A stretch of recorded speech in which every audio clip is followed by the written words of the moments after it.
That's the thing, though. He wasn't, so he accepted the job, but he was trying to stay coaching for the remainder of the season. That makes sense, right? And Ole Go Miss ahead. was saying no.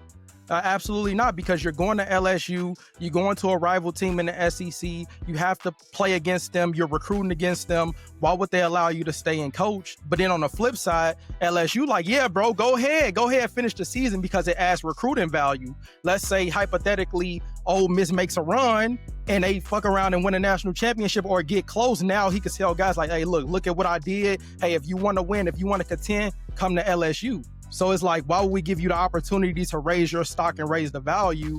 And no, we're not doing that. And we got to play against you next year. We got to recruit against you. So hell no. I didn't even think of it from that standpoint. Yeah, that does definitely add recruitment value for sure. Yeah, for sure. And the thing is how I say it, like whether it be business or it be personal, right? When we think of college sports, we have the mindset of it's still amateur athletics in a sense, right? It's not considered professional, but now you have professional situations entering an amateur landscape, which it don't kind of mix. And that's why it's mixed views on it, because guess what? If this is professional, there's nothing wrong with what Lane Kiffin did. Like, he's choosing what's best for him. He says it's not about the money. He wants to be in a situation where he's in the best place where he can recruit and get the best guys. So that's the reason for him leaving.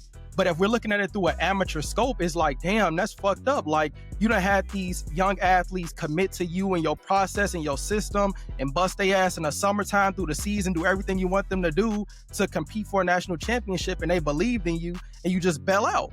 You know, so it's kind of like that mixture of, do you take it personal or is it just business? It just depends on what lens you're looking at it through.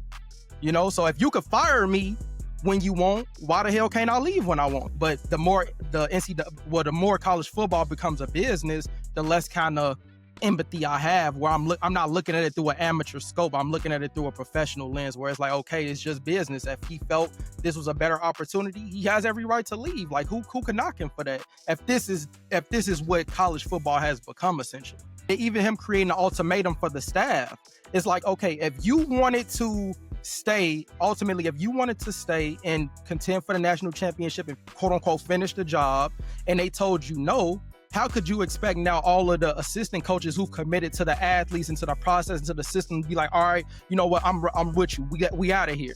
Like, those coaches have relationships as well. Those assistant coaches have made obligations and created situations for these athletes during recruiting. Everybody doesn't have the relationship with Lane Kiffin. Like, you got position coaches who have relationships with the kids. They can't just bail out on them. You know what I'm saying? It just don't work that way.